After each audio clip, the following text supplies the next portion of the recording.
In this lesson, we're going to go over the use of EnCase.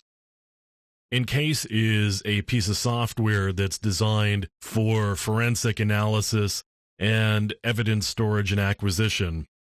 EnCase is a really big name in this particular software marketplace.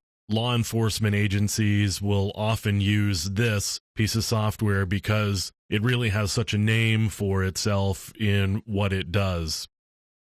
Now, what I'm using here is an evaluation version that actually came with a book about getting a certification for being an EnCase examiner.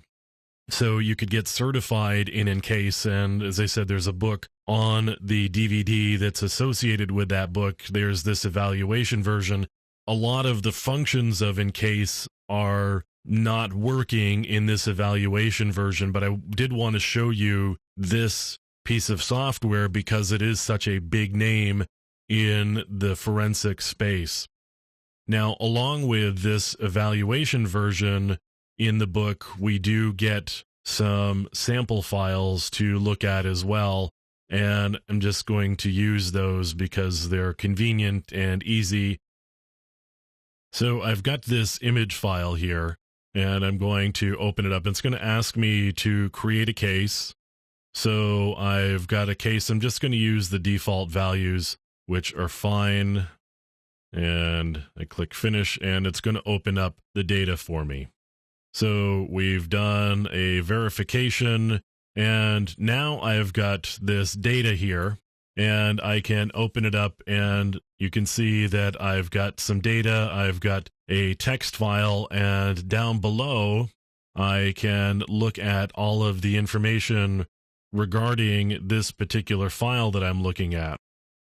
So it looks like it was created in 2006 and last written in 2006 and also acquired at the same time. So I've got a logical size and a physical size. The logical size is 235 bytes and the physical size is 512 bytes, and that's because it uses an entire block on the hard drive or on the media that it was created from. You can see I've also got a volume boot down here. This is the report output that we're looking at down at the bottom. I could also look at the console, and there's nothing in either of those. So there are a lot of different ways of looking at this information. You can see we can just keep scrolling through. We've got hash properties.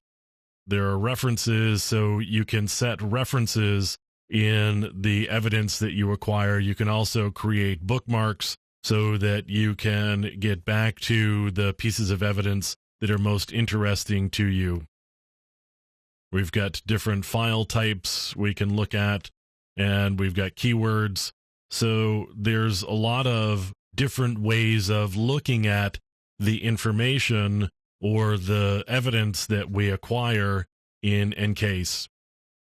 It's a pretty dense piece of software, and you would spend a lot of time digging through this piece of software. And again, this is just an evaluation version, and a lot of the features don't actually work in this evaluation version, but it may be worth just finding an evaluation version, whether through the certification book or through some other means, just in order to get a handle on how EnCase presents information and how you would go about looking for information. So you can see most of the tools here are just grayed out. We can't actually do much of anything other than just simply look at the data that we ended up acquiring from the evidence that we already had on disk. So this is, again, a pretty abbreviated view of EnCase. It's because we can't really do much of anything with the evaluation version, but it's worth showing you just so you get a feel for EnCase and what it looks like, because again, it is a very, very popular piece of software in the forensics community.